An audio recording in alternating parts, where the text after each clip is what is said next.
20 जुलाई 1969 मानव इतिहास का सबसे बड़ा दिन। जी हाँ, ये वही दिन है जिस दिन नील आर्मस्ट्रॉन्ग ने इतिहास रचते हुए अपना पहला कदम चांद की सतह पर रखा। नील आर्मस्ट्रॉन्ग के साथ बज एल्ड्रिन और माइकल कॉलिन भी 2 एस्ट्रोनॉट थे जो अपोलो 11 मिशन का हिस्सा बने।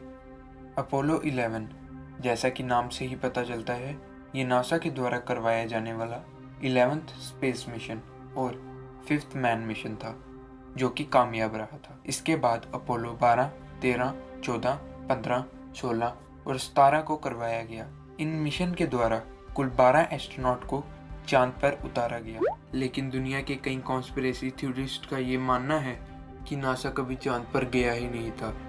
उनका यह भी मानना है कि नासा के द्वारा जारी की गई सब क्लिप्स फेक हैं और ये सब क्लिप्स एक बंद कमरे में फिल्माई गई हैं। उनका ये मानना है कि नासा ने ऐसा इसलिए किया क्योंकि वह रशिया को स्पेस की दौड़ में हराना चाहता था। तो सच क्या है? क्या नासा कभी चांद पर उतरा था? क्या नील आर्मस्ट्रॉन्ग ही पहले व्यक्ति हैं जो चांद पर उतरे थे? जानेंगे सभी प्रश्नों के उत्तर आज की वीडियो में। चलिए शुरू करते हैं हम आज की वीडियो को with the video titled did NASA really land on moon.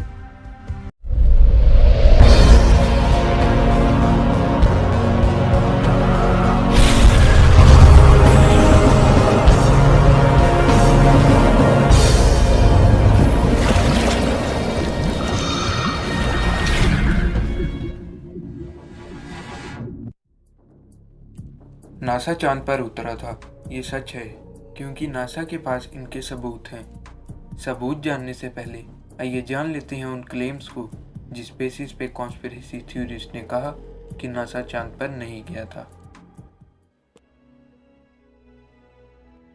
Claim number 1। NASA ने जब मून लैंडिंग की तस्वीरें जारी की तो उनमें से कई तस्वीरें ऐसी भी थी जिनमें अमेरिका का झंडा लहराता हुआ दिख रहा था। पृथ्वी पे झंडा लहराना आम बात है, लेकिन चांद पर एटमॉस्फेयर ना होने के कारण वहां पर झंडा लहरा पाना नामुमकिन है। लेकिन अगर कॉन्स्पिरेसी थ्योरिस्ट की माने तो ऐसा इसलिए हो सका क्योंकि अमेरिका ने ये शूटिंग एक बंद कमरे में पृथ्वी पे की थी। वहीं अगर हम नासा की माने तो नासा के मुताबिक ऐसा इसलिए हो सका क्योंकि झंडे के ऊपर एक तार बांधी गई थी। इस तस्वीर में आप साफ देख सकते हैं कि झंडे के ऊपर एक तार बांधी गई है, जिसके कारण ऐसा प्रतीत हो रहा है कि झंडा लहरा रहा है। Claim number 2। जैसा कि हमारी धरती से रात का नज़ारा कुछ इस तरह का दिखता है, लेकिन नासा के द्वारा ली गई चांद की तस्वीरों पर हमें एक भी तारा दिखाई नहीं दे रहा है। कॉन्स्पिरेसी थ्योरिस्ट की माने तो ऐसा इसलिए क्योंकि नासा ने ये तस्वीरें एक बंद कमरे में ब्लैक पर्दे पे ली थी। वहीं अगर नासा की माने तो ऐसा इसलिए क्योंकि जहां अपोलो 11 को उतारा गया था वहां दिन का समय था और जैसा कि हम जानते हैं कि चांद सूरज की रोशनी को रिफ्लेक्ट करता है, जिसके कारण चांद पर तारों को देखना मुश्किल हो जाता है। Claim number 3। इस तस्वीर में आप बज एल्ड्रिन को देख सकते हैं। उनकी हेलमेट में आपको नील आर्मस्ट्रॉन्ग खड़े हुए दिख रहे होंगे, लेकिन उनके हाथ में कोई कैमरा नहीं है। अगर उनके हाथ में कोई कैमरा ही नहीं है तो इस तस्वीर को किसने लिया? तो अगर नासा की माने इस तस्वीर को नील आर्मस्ट्रॉन्ग ने ही खींचा था। उनके हाथ में कैमरा नहीं, उनकी चेस्ट पे एक कैमरा माउंट किया गया था ताकि उन्हें कैमरा अपने साथ कैरी ना करना पड़े।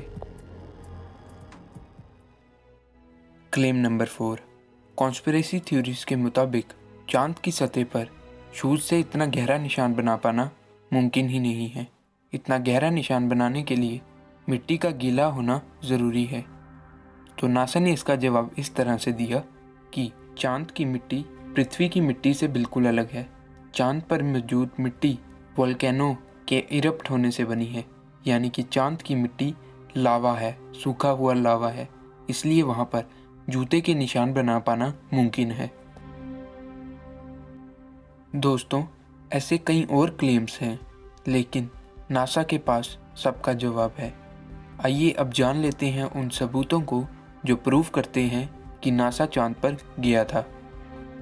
नासा के द्वारा किए गए हर मिशन में एस्ट्रोनॉट ने याद के तौर पर चांद की सतह पे कुछ न कुछ चीज़ें छोड़ी थी, जैसे कि अमेरिका का झंडा, लैंडर के कुछ हिस्से और इत्यादि, जो कि नासा के द्वारा जारी की गई इस तस्वीरों में साफ दिखाई दे रहे हैं।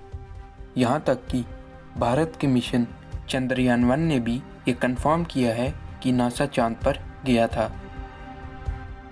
तो दोस्तों, इस वीडियो के बाद आपका क्या ख्याल है? क्या नासा चांद पर उतरा था या नहीं? हमें कमेंट करके ज़रूर बताएं। अगर वीडियो पसंद आई हो तो लाइक करें, चैनल को सब्सक्राइब करें। Thank you for watching.